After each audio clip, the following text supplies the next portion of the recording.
这是哪儿啊？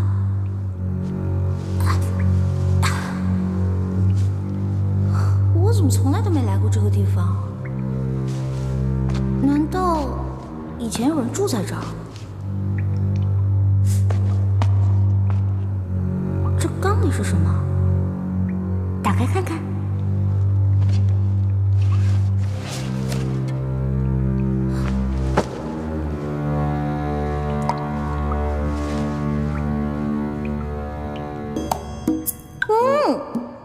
原来是野山葡萄酒啊！这还有野山葡萄酒呢。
师傅们常常夸耀这个机关有多难多难，还不是被我2、3下就搞定了？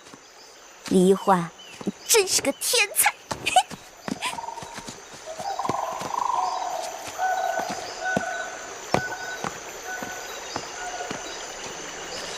范先生，你立刻飞鸽传书给太子他们，告诉他们，一欢已经出谷，让他们务必保护好一欢。既然晋王担心公主的安全，为何还要故意简化机关，放她出谷呢？唉，晋王，7年前，当时我逼不得已，就自作主张，就把公主跟你儿子给调包了。7年前，我亲手射杀的女儿，竟然是我大明朝最后一个公主。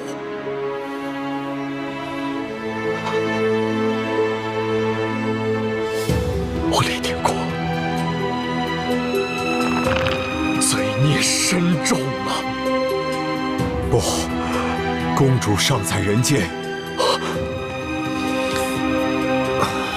当年你那一箭，刚好射中皇后送给公主的玉佩上，所以公主毫发无伤。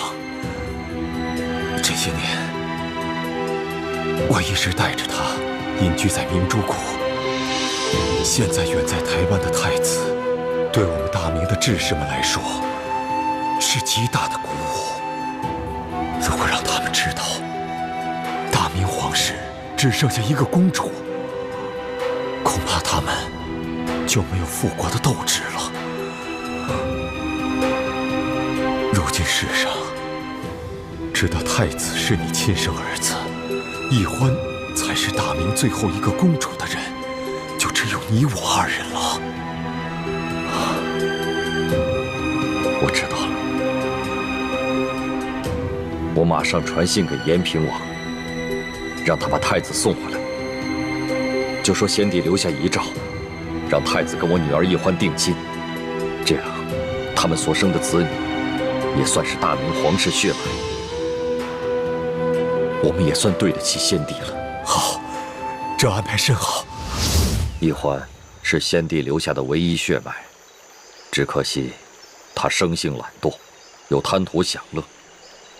若一味保护，不让他历练，先帝在九泉之下也不会瞑目的。晋王真是用心良苦，但愿他此次京城之行能有所长进。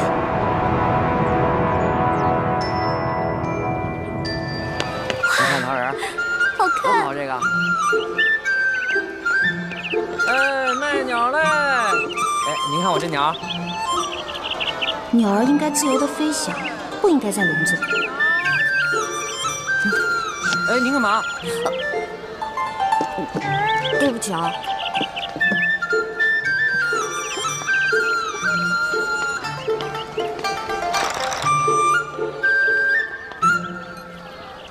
师傅们都说清庭无道，民不聊生。可为什么京城又如此繁华呢？难道是师傅们久未出国，已经不知道这个世界变了吗？让开，让开，让开，让开，让。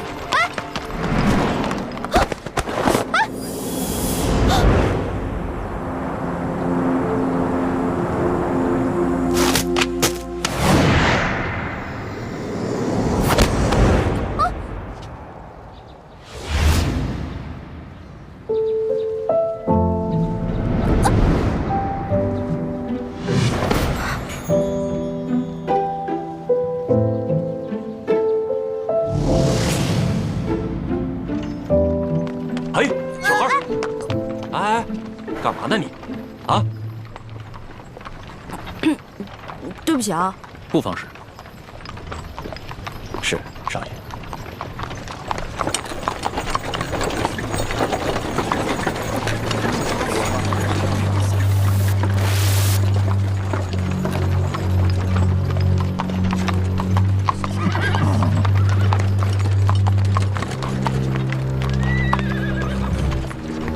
哎，他们要把这些人押到哪儿去啊？还能去哪儿？当然是菜市口了。菜市口，卖菜的地方。菜市口你都不知道啊？菜市口是朝廷行刑的刑场。那他们犯了什么罪啊？那车上还有婴儿呢，也要被砍头啊？哎，他们可是前明的余孽，口口声声要光复大明，这都是特等的大罪，是要诛九族的。当今皇上这么残暴，诛九族，怪不得这些人要光复大明。我说臭小子，你胡说什么呢？啊，你信不信我？哎，这位小兄弟，不过随便说说，不妨事。是。小兄弟，听你的口音，不像是京城人吧？第一次来。来京探亲访友的？算是吧。主要我想看看紫禁城长什么样，再吃点京城的美食。如果有机会能看到皇上长什么样就好了。要瞧紫禁城容易啊，远远的看一眼也就是了。要是京城的特色美食，京城第一酒楼一定能包你满意。但是皇上身居大内，可不是你想瞧就能瞧见的。瞧不见就算了呗，我也只是好奇而已。哎，你们说那暴君是不是长得青面獠牙，极其恐怖啊？你胡说什么呢？啊，你又没见过皇上，凭什么说皇上长得青面獠牙？还诅咒说皇上是什么暴君？你找死啊！本来就是，我虽然没看见过皇上，可他动不动就株连九族，连生下的婴儿都不放过，不是暴君是什么呀？你要再敢胡说，我就把你……可我听说，当今圣上年少，虽然早已亲政，可朝政依然把持在辅政大臣鳌拜的手中。你说的暴政，可不关康熙皇帝的事儿啊。你说的这些啊，我都听不懂，但我只知道，皇上贵为天子，就要为老百姓负责，既已亲政，还让鳌拜为所欲为。我看啊，他不是暴君，那也是个昏君。你要再敢胡说，我立刻……说的对，任由朝政把持在他人手中，不是暴君，也是昏君。瞧他那把扇子很是名贵，我还是不要招惹这种人为妙。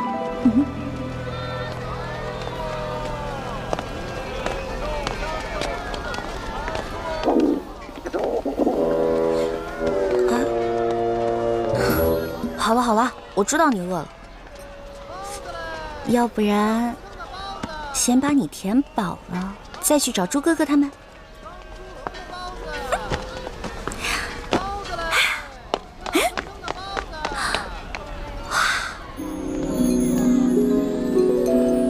难道就是刚才那位富家少爷说的京城第一酒楼？那全京城最好吃的东西，肯定就在里面了。您慢走。哎呦，客官，您里边请。您请。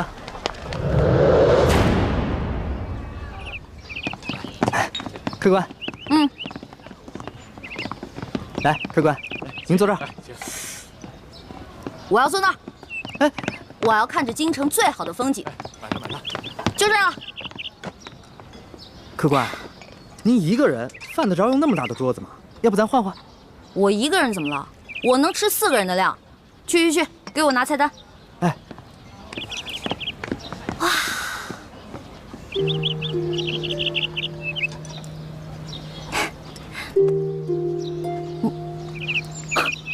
好巧，又见面了。原来是你啊！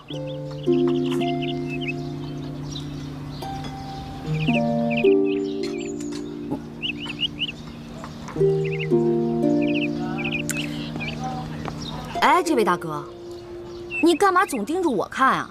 我脸上长花了。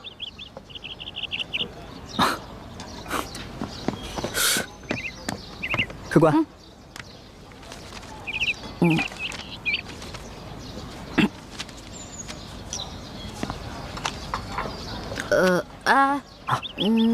他桌子上的菜给我来一模一样的。客官，那桌还有客人没来，您点那么多，一个人吃得完吗？哎，你管那么多干嘛呀？我让你去给我做，你就赶紧做。哎，等一下，再给我来一壶好酒，我要你们酒楼里最好的酒。好嘞。去吧。哎呀，京城的鸟啊，走你！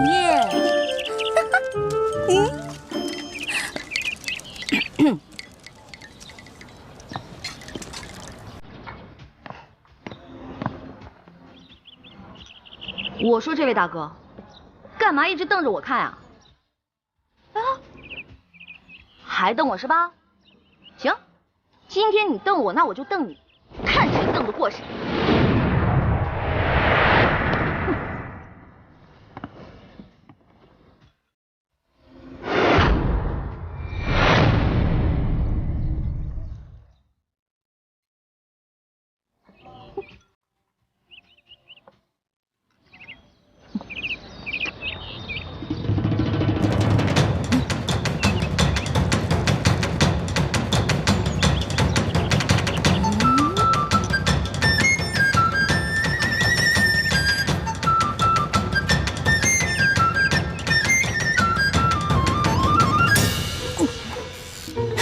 说了啊，看你还敢瞪我！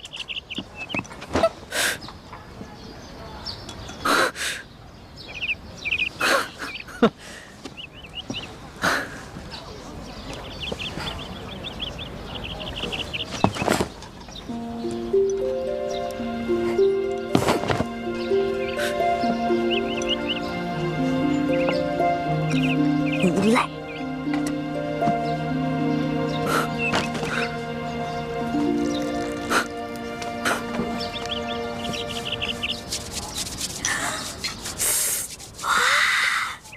好吃的，先吃哪个？尝尝。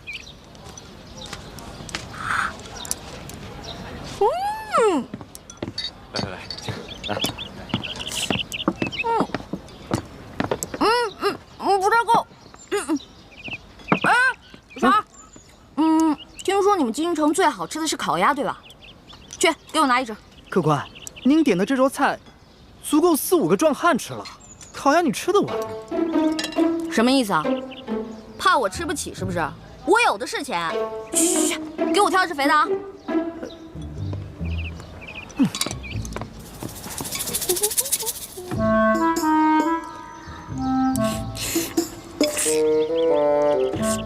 客官，烤鸭。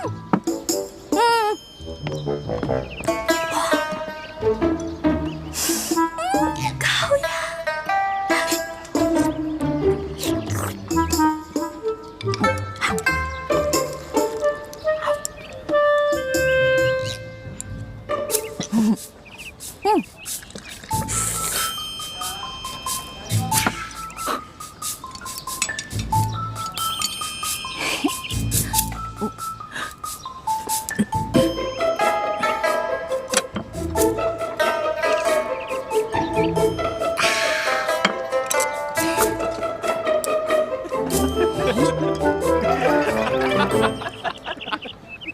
你看他这吃相啊！你这快吃相来，你们看，你看，笑什么呢？就笑你怎么了？长得跟个姑娘似的，吃起饭来跟头牛一样。我花你们家钱了，穿你们家衣服了，吃你们家饭了。看不出来，你不仅食量大，脾气也挺大的呀。今儿我就替你父母好好教训教训你，改给你的臭毛病，不然以后可娶不着媳妇儿。想教训我，小爷请你们吃鸭肉。不。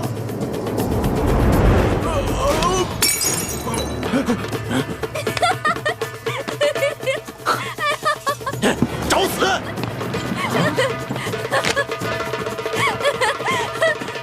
哎，打了横是吧？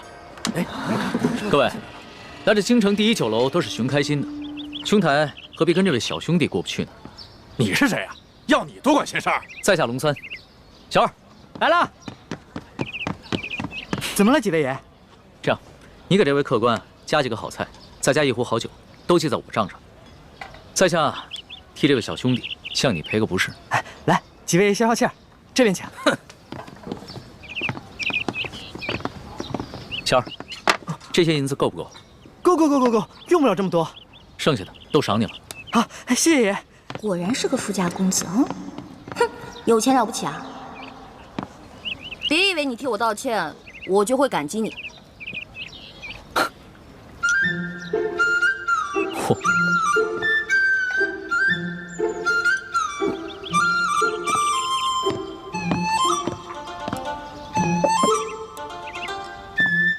小兄弟，看你那么喜欢吃美食，这个呢，是我自家带过来的糕点，外面吃不到的，赏脸一品吧。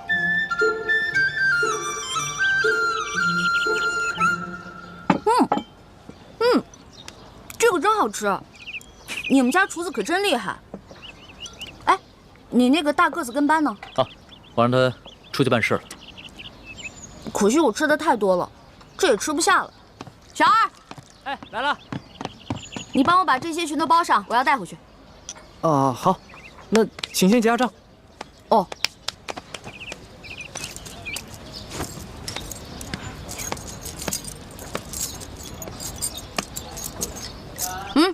不用找了，这不够啊！这可是整整1吊钱啊！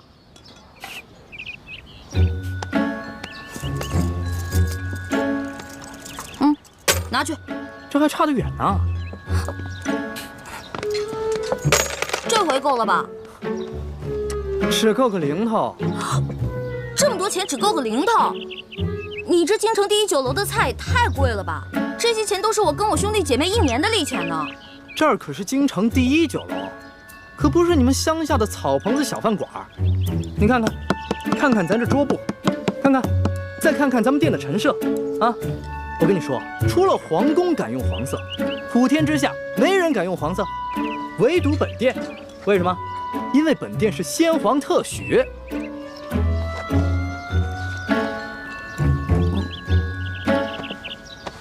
啊，这样吧，这顿饭钱我来出了。哎，且慢。虽然我知道你比我有钱，但是我也知道，无功不受禄。这样吧，我能不能先欠着，等我哥哥来了以后再付给你？可以啊，但是把你刚才掏的那块玉压在本店。带着这块玉赶回客栈，晚上会有别的叔叔接你回明珠谷。义父，你要去哪儿啊？我要跟你在一起。义父要为刚刚被绞死的那几个人收尸。这件事情太危险，你不能跟着我。那些被绞死的人跟咱们有什么关系啊？义父为什么要去给他们收尸？你还小，你不明白。记住，这块玉是你亲娘留给你的最后遗物，也是唯一能证明你身份的信物。你千万不能把它弄丢、弄脏。不行，这是我娘死前留给我的唯一遗物。不能给你。那客官的意思就是要吃霸王餐了。小兄弟，这个京城第一酒楼有个不成文的规矩，礼敬天下身怀绝技的能人异士。所以呢，你要是有什么绝技的话，能露出个1、2手，这样的话就可以免了这顿餐费。对，如果你实在没有现银的话，可以露手绝技给大伙儿瞧瞧。那什么样的绝技啊？来，小兄弟，你看到这上面挂的字画了没有？只要你能题一首诗，写一首好字儿，或者是画一幅画，就够格了。不瞒兄台，诗词歌赋、书法绘画，我样样都会，但是可能比不上这上面的墨宝吧。若是小兄弟觉得自己文采稍逊的话，那会不会什么别的，比如某种乐器、舞蹈，或者武功杂艺？没错，乐器嘛，我会好多种，舞蹈、杂艺、18般武艺，我也都会那么一点点。但是绝技，恐怕还谈不上吧。原来客官所学杂而不精啊！哎，人的精力是有限的，这位小兄弟啊，年纪轻轻的就什么都会，已经是很难得的奇才了。这样吧，小兄弟，你就挑你最精湛的技艺来露一手，看看是否合格。若是不够格的话，我来给你做担保，等你找到你哥哥再来结账不迟。好，就听龙少爷的，挑个您最拿手的，来一个给大伙瞧瞧。好，来一个。多谢兄台。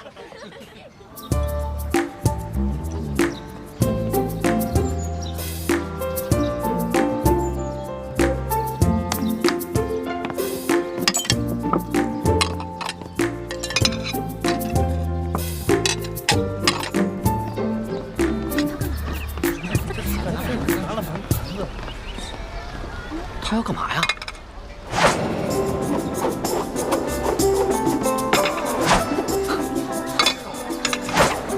小兄弟，你这手上功夫虽说不上如何，但也算不错。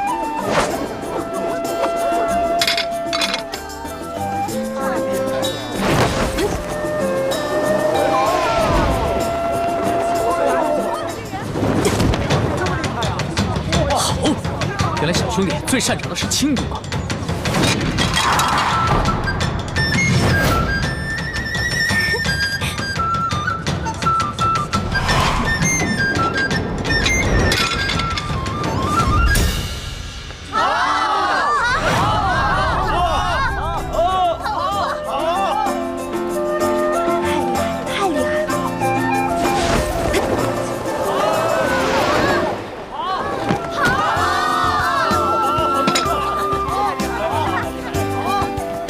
走了吧？当然可以，还请您留下高姓大名，下次再来本店提您名字可以打折。姓名就不必了，朱门酒肉臭，路有冻死骨。你这京城第一酒楼的一顿饭，够我跟我兄弟姐妹过1年了。先撤了。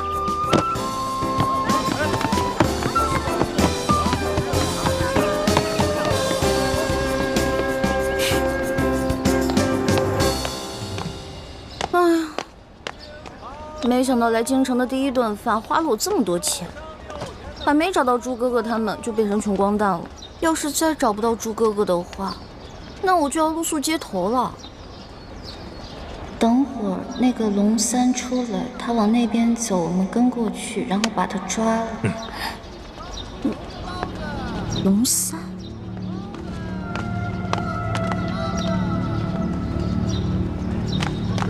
哎，兄台，我这样追上你呢。哎，兄台，喂，我，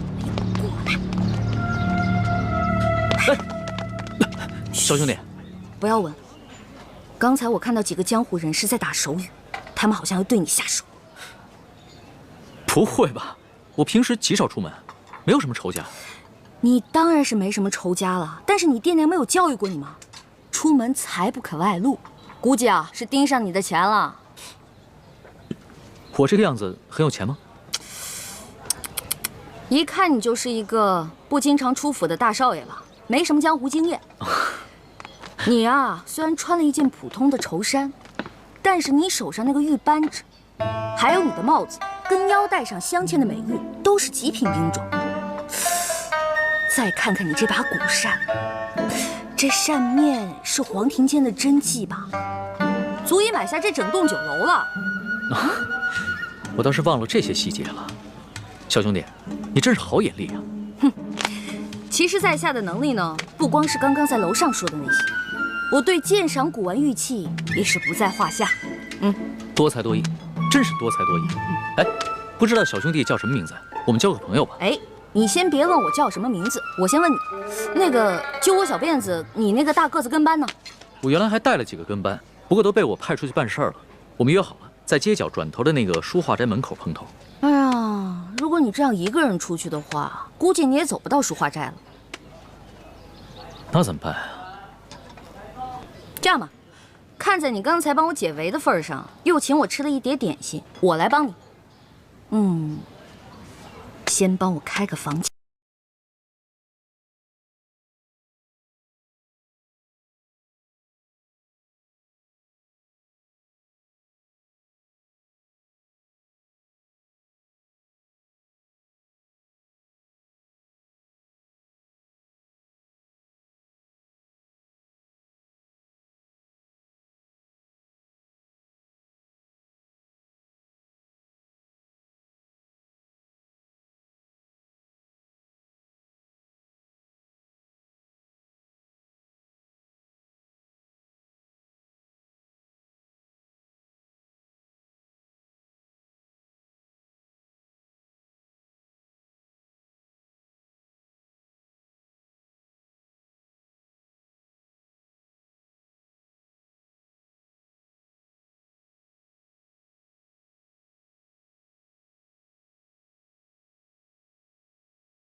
意思啊？那就多谢小兄弟了。想不到这天子脚下，北京城内，光天化日还有人抢劫绑架，也难怪朝廷会实行严苛的刑罚。亏你还饱读诗书，这什么狗屁道理？推行暴政，我虽然不懂国之大事，但是我也知道，唯有仁政才能治理天下。还愣着干什么呀？赶紧去换衣服呀！哦。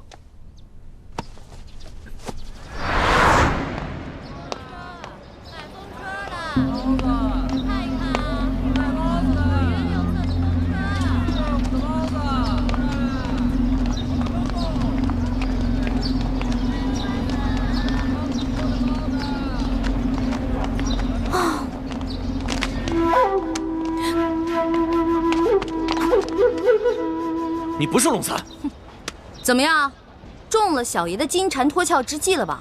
傻了吧？那个龙公子我们跟了好久了，今天就是你坏了我们的好事。所以你们想干嘛呢？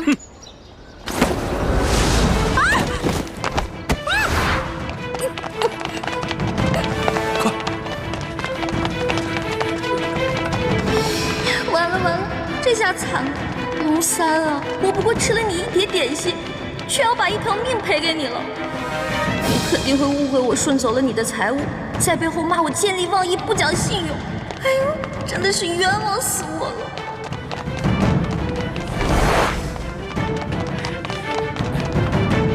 少主，今天有人破坏我们的计划。哦，什么人？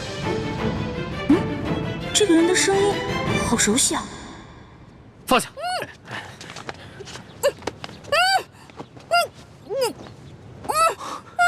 欢妹，怎么是你啊？把绳子解开！猪哥哥，猪哥哥，怎么会是你啊？少主，这位是？她是我的小师妹易欢。啊，这些打架劫舍的人，你认识啊？你别胡说，他们都是我们联盟的好兄弟。易欢姑娘，刚才真是多有得罪，没想到我们居然是大水冲了龙王庙。你们为什么要劫那个龙三啊？京城的达官贵人们都爱去那第一酒楼，所以我们在酒楼当中也安插了眼线，方便我们打探消息。这几天来，我们发现那个龙公子经常出现在第一酒楼，暗中查访各种民间消息，形迹可疑，出手又非常阔绰，所以我们打算绑了他，盘问盘问，顺便从他身上捞点钱财，用作咱们联盟的活动经费。没想到啊，却让你给破坏了。哎呦，实在不好意思啊，各位，我不知道你们是自己人，我还以为他们是绑架良民的土匪呢。我一大早就接到师傅们的飞鸽传书，说你也来了京城，让我务必保护好你。我正想着怎么才能找到你，没想到我们竟以这种方式见面了。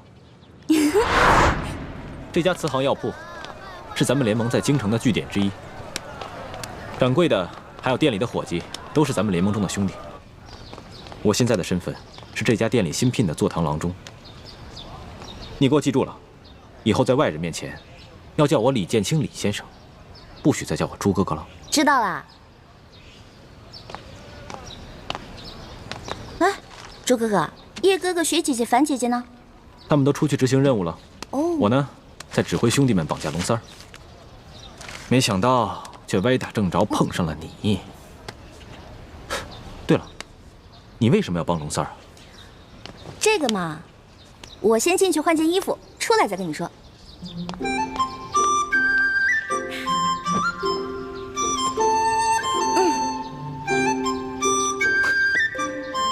你就因为吃了他一碟点心，就去替他冒这个险？哎，其实说实话，我根本就没想着要去冒险。我本来想着以我的轻功，就算打不过那几个乞丐，也是可以逃跑的。你呀，从小练功就不肯用功，又很少出门，缺乏江湖经验。这次幸亏是遇上了咱们自己的人，不然你现在就……你让我怎么办？咦，朱哥哥，你平时不是很讨厌我的吗？总是嫌我这个嫌我那个的。我要是死了，你不就少一个大麻烦吗？呸！胡说什么呢？一点都不知道忌讳，赶紧呸一个！好，我呸！我什么时候讨厌过你？你是故意气我的，是不是？我开玩笑的嘛。行了，朱哥哥，我得出去一趟。不行，不告诉我你去哪儿，别想出这个门。万一出事了怎么办？放心吧，这次我不会再出事儿了。我只是想把这个东西当面还给龙三。这个龙三身份很可疑，你要多留一个心眼。见到他，仔细打探一下他的底细。知道了，朱哥哥，走了。你当心点啊！我们家少爷等你好久了，你一直没来，这不，龙三少爷有点急事儿就走了。他就这么走了？龙三少爷叫我把这个东西转交给你。那他临走前有没有说什么？他不会误会我不讲信用，把他东西都骗走了吧？哎呀，这怎么会呀？龙三少爷从不把身外之物放在心上，倒是对小兄弟挺关心的。他跟我们说了，一旦有你的消息，叫我们马上派人到他府上去告诉他一声。他是哪家府上的少爷啊？这个我就无可奉告了。我也没什么别的意思，我只是想把这些东西当面还给他，以免他误会我。哎呦，龙三少爷说了，这些东西啊，就全送给你了，就当你对他帮忙的一点谢意。这些东西都很值钱的，他全都送给我了。龙三少爷对你倒是很欣赏的，还想和你交个朋友呢。小兄弟，请问你尊姓大名啊？哎，那既然他也不肯说他的真名，我为何要坦诚相待呢？好吧，既然他都送给我了，那我就不客气了。哎，小兄弟，那以后如何联系你啊？告诉龙三，有缘自会相见。那个龙三一定是看你有些功夫，所以想故意劫纳你。不过这出手未免也太阔绰了吧？看来来头不小啊。环妹，一有机会要多去宝雅斋看看，看看能不能再碰上他。我现在对龙三也挺好奇的，我想弄清楚他到底是什么人。京城第一酒楼也有我们的眼线，只要他出现，我们就有机会弄清楚他的底细。朱哥哥，你看啊，你跟叶哥哥啊、樊姐姐啊、雪姐姐啊都那么忙，对不对？所以呢，我就不给你们添乱啦。我想去看看紫禁城，我保证绝不给你们添麻烦。等等，回来。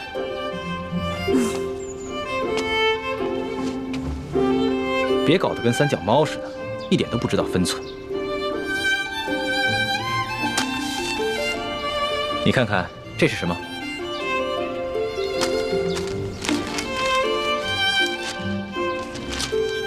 我知道你想去紫禁城，我陪你去。不过在去之前，咱们是不是得熟悉一下京城，还有紫禁城的地图啊？这个是午门，午门前面是太和门。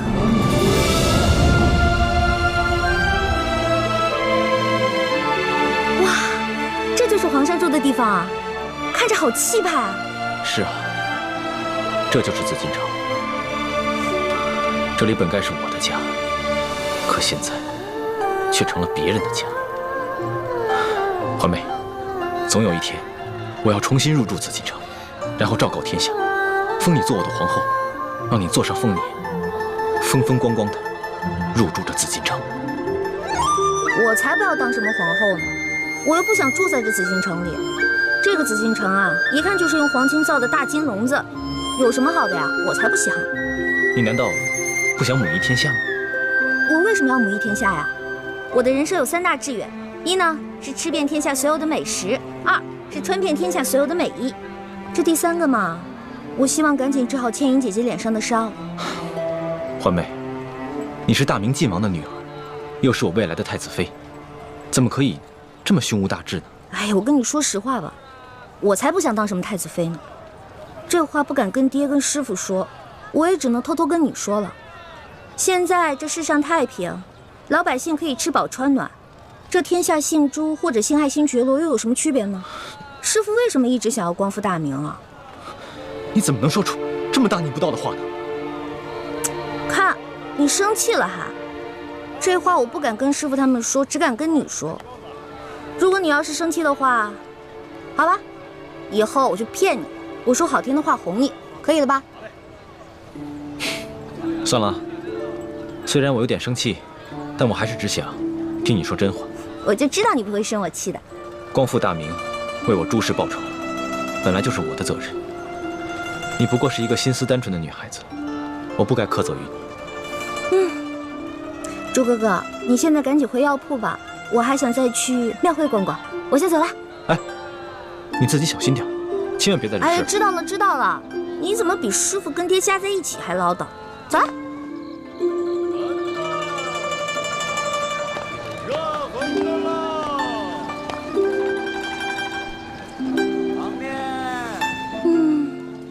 好香啊，好想再进去吃一顿。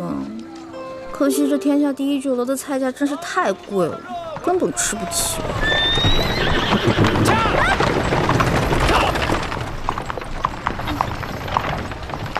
哼，驾着黄金马车，还这么横冲直撞，我倒要看看你是谁。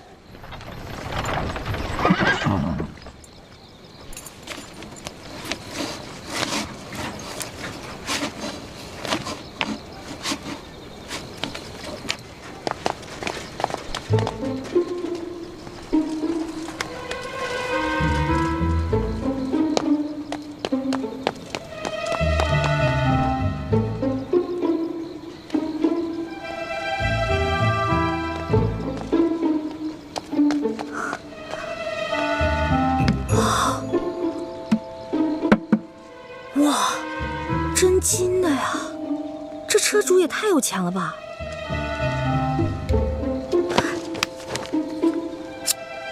哼，看这车夫刚才那么嚣张的样子，估计这个车主也不是什么好人，我就当劫富济贫了。中堂大人，这边请。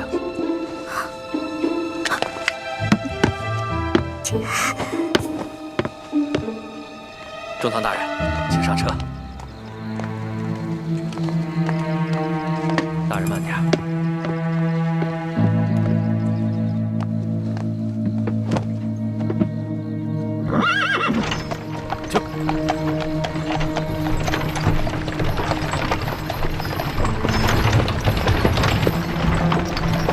这当今世上，只有4位辅政大臣之一的鳌拜人称中堂。难不成这车上的人是鳌拜？鳌拜权倾天下，怪不得这车这般华贵，行人也都避让不及。想来他们也都认得。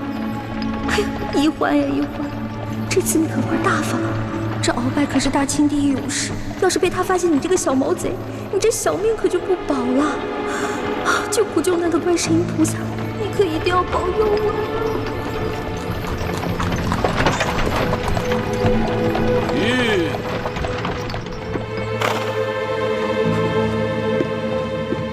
奴才见过中堂大人。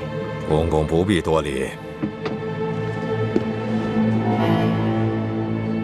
宫中一切可都好吗？一切尽在中堂大人的掌控之中。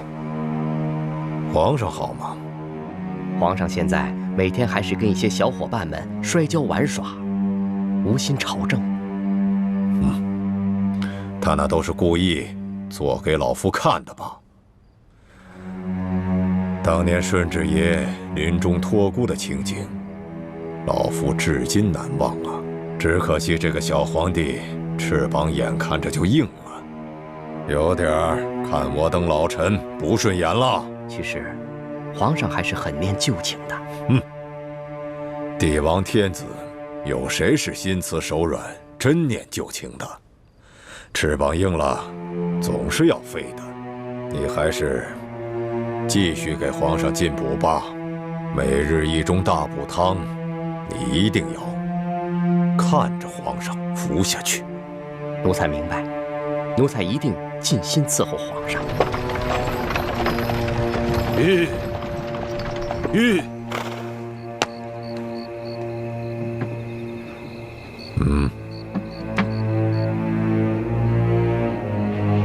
这是这个月的大补丸。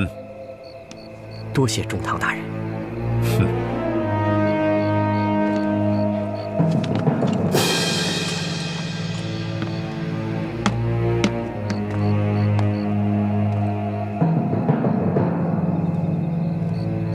赶紧送公公回宫，公公不便在外久留。奴才遵命。回宫？难道是回紫禁城？我的天哪！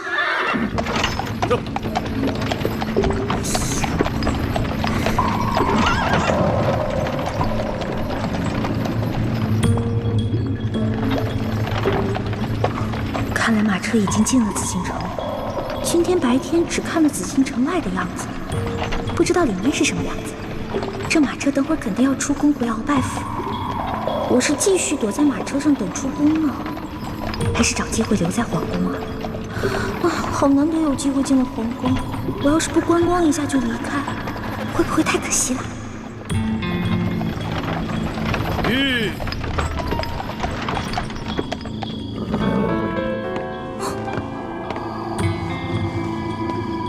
公公，您慢点。公公，这儿有没有方便的地方？这一路可把我憋死了。这宫里的路不好找，还是咱家带你去吧。哟，那有劳公公了。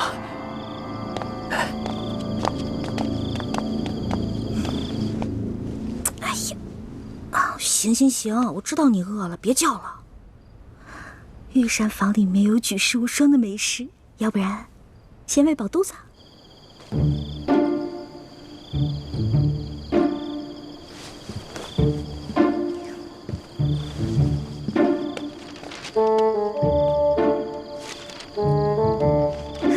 御膳房。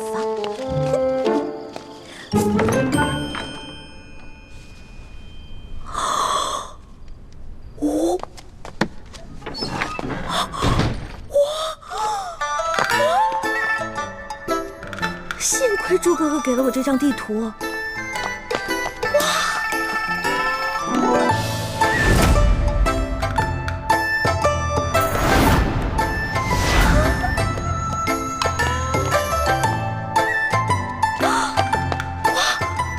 这么多金银财宝，全是真的！上了鳌拜的车反而因祸得福了。我得把这些金银盘子全都带走，带到明珠谷给我的姐妹们。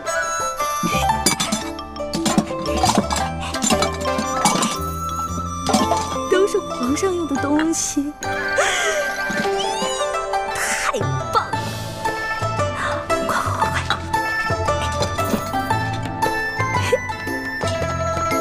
哇！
是你啊？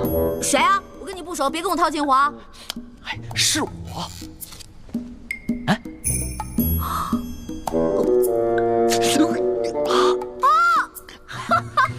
是你呀！是不是在里面？啊！我记起来了，我记起来了。嘘啊，嘘，我们换个地方说。走走走走。哎呀，我的东西，我的东西！好。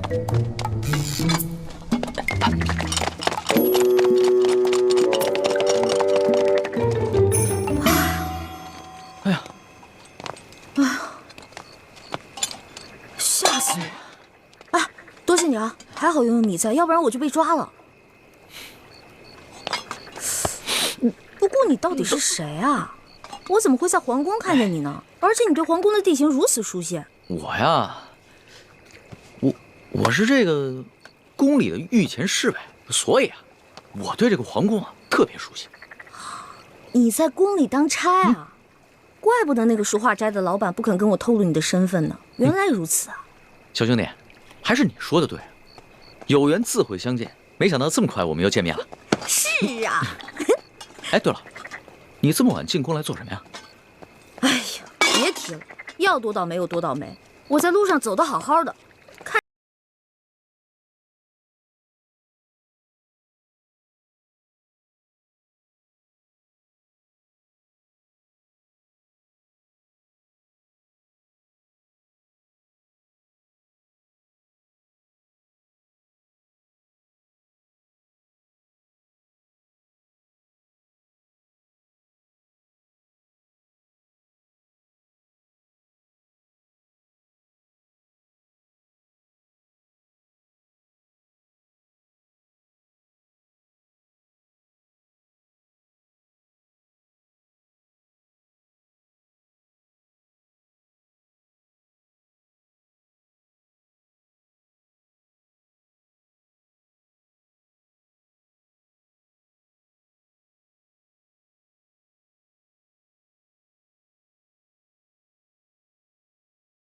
会有奸细，但没有想到他居然如此放肆，胆敢公然勾结内奸，真是不把皇上放在眼里。还是小皇帝无能呗，这拉屎的呀，居然被吃屎的欺负。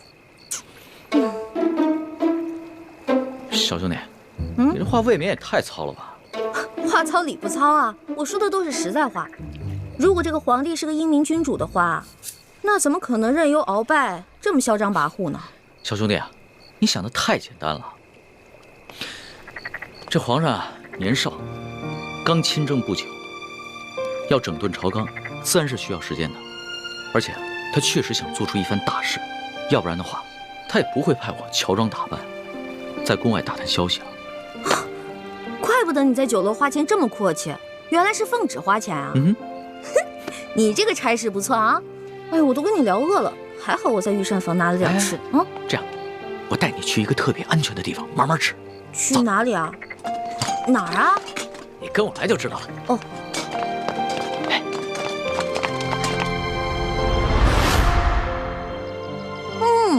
好吃。这御厨做的就是不一样，不光做的好看，吃着也香哈。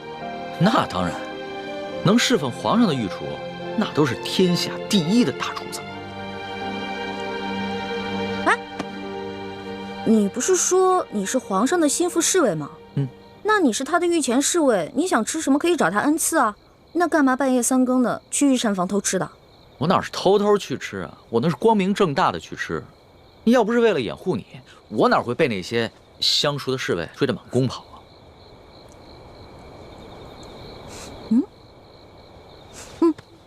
怎么？不对啊，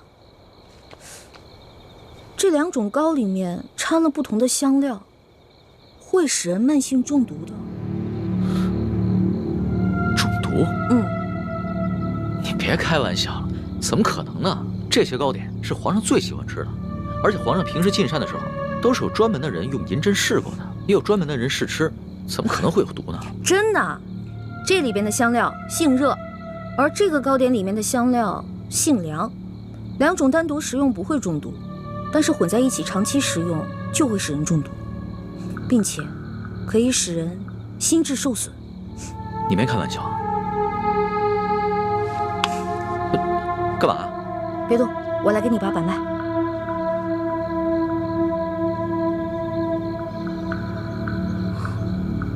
这位小兄弟，你的脉象已经显示你慢性中毒了。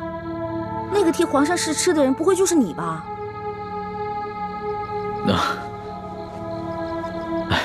实不相瞒，其实呢是皇上和我最近都感觉到身体不适，所以呢特意让我来御膳房求证一下。原本呢我是不相信宫里的太医，所以想取几样食材拿到外面去给宫外的名医看看。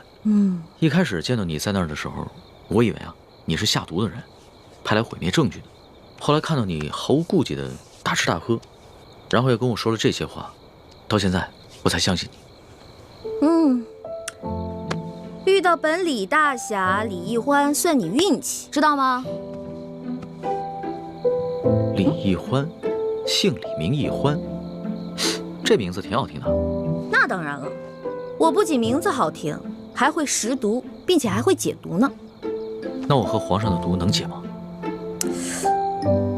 哎呀，你和皇上的毒嘛，解是可以解，不过这药材配起来比较难，而且这药材价格不菲啊。钱不是问题，你想要多少，我给你多少。好，3日以后在第1酒楼，我带着解药，你把药钱给我。这个药钱嘛，10两黄金。没问题，我看也不必等到3日以后。我这枚玉扳指肯定不止10两黄金，你先拿去吧。哇，果然是个好扳指啊！你就这么把扳指给我了？你也不怕我骗你？我相信你，虽然我们两个相识不过1日，但是我能看得出来，你是一个有本事的人。只要是有本事的人，都不会因为钱财而背信弃义的。有眼光。我是个有本事的人，我的本事不光这些，还有很多呢。以后有机会慢慢让你见识啊。好啊。不过呢，刚才在御膳房咱们两个交手的时候，我发现你的武功啊，其实比我好不到哪儿去啊。没本事的人才会靠蛮力，像我们这种有本事的人是靠这里，知道吗？再说了，我就是一个江湖小贼，我这点本事也足够了。但是你是御前侍卫啊，那你这3脚猫的功夫怎么当的御前侍卫？哎，你跟我说实话，是不是你投了个好胎，有了个好爹，才让你当上御前侍卫的？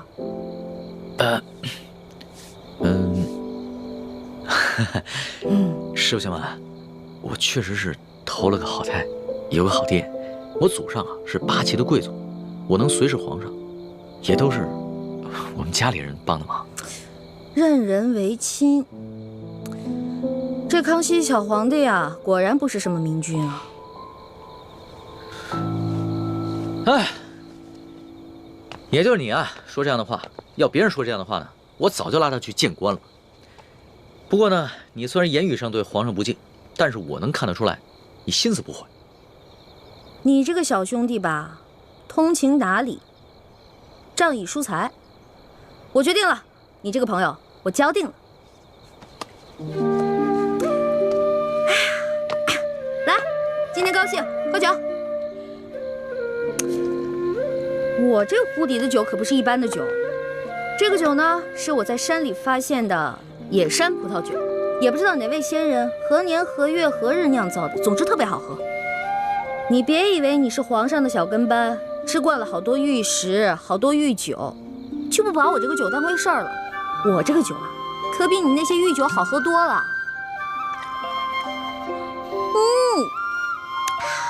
爽，尝尝。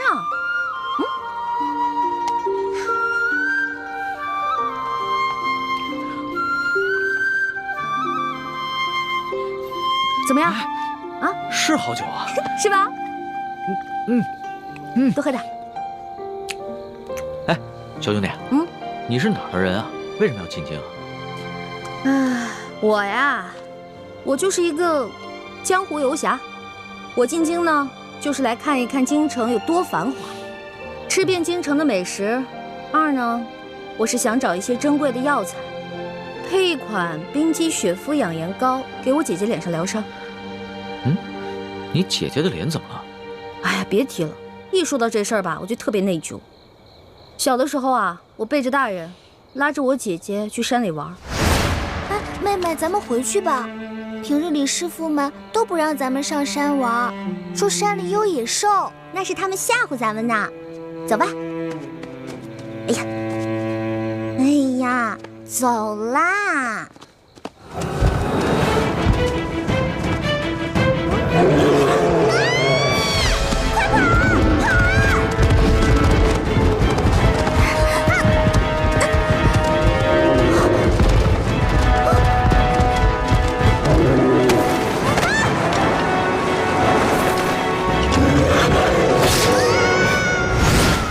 所以我姐姐脸上就落下了伤痕。我义父是个名医，他说要想治好我姐姐脸上的伤，就得用稀有的药材配成一副冰肌血肤养颜膏。但我们家比较穷，这些药材一直凑不齐，所以我就想啊，什么时候能把我姐姐脸上的伤治好就好了。我姐姐可是个大美人儿，但就是因为脸上的伤让她变得很自卑，所以我希望我能早日帮她配齐这些药，治好她脸上的伤。所以你刚才不跟着那辆马车出宫，不是为了进御膳房偷吃东西，而是为了找太医院，去找那些能治好你姐姐脸上伤的药。对啊，本来我想先饱吃一顿再去太医院的，没成想。你是个重情重义的人啊，我喜欢你的性子。哎，你多大了？我呀，我是顺治12年5月初4生的。5月初4啊？真的假的呀？真的。太巧了，我也是5月初4啊。只不过我是顺治11年的，比你大1岁。这么巧啊？哎，你说咱们两个一日之内相逢了2次，我觉得咱们这个缘分匪浅呀。不如我们今天指月为誓，结拜为兄弟，如何？从来没有人想着跟我结拜的。不过我以前老看古书上说，那些古人们结拜好像挺有意思的。当然了，我也一直想这么做来着，可惜一直没有遇到合适的人。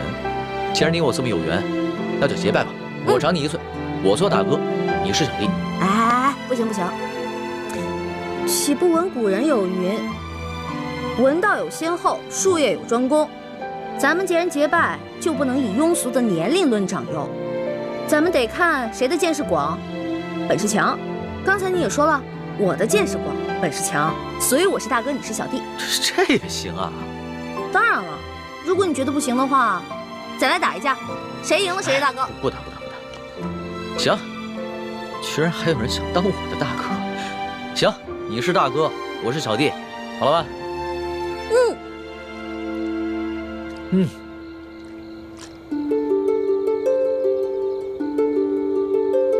我李易欢，我龙三，今日对着月亮发誓，结为异姓兄弟。从今往后，有福同享，有难同当，永不背弃。同生共死，同甘共苦，如有违誓，天打雷劈。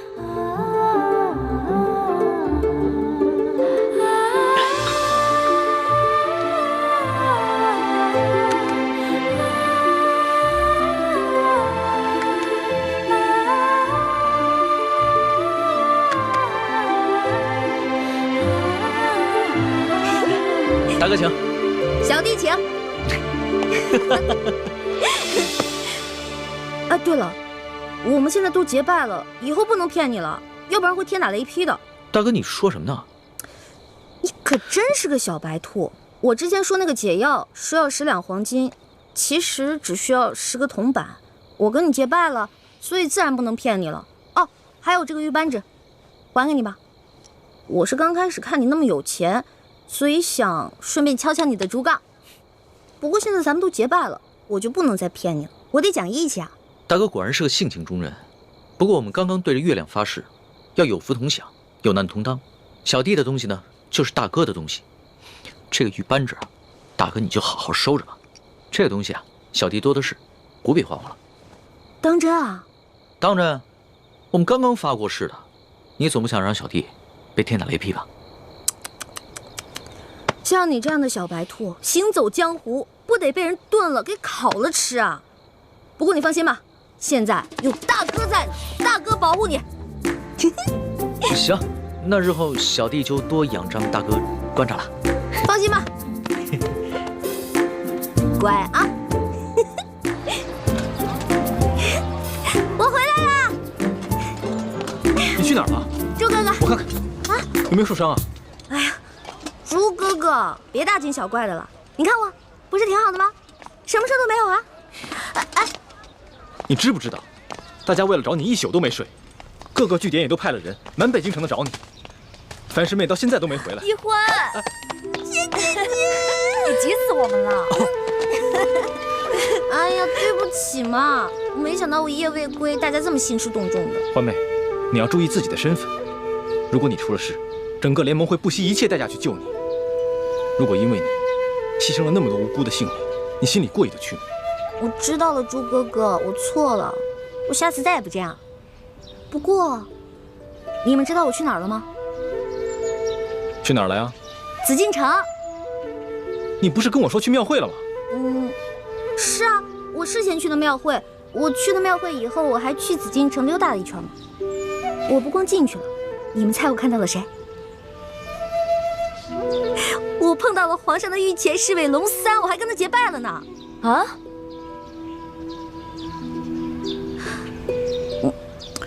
我就知道你们不信我，给我。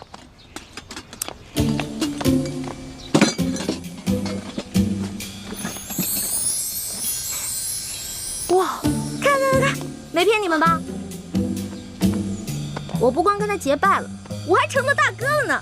他居然认我当大哥，我从小到大都是最小的，没想到我现在成大哥了。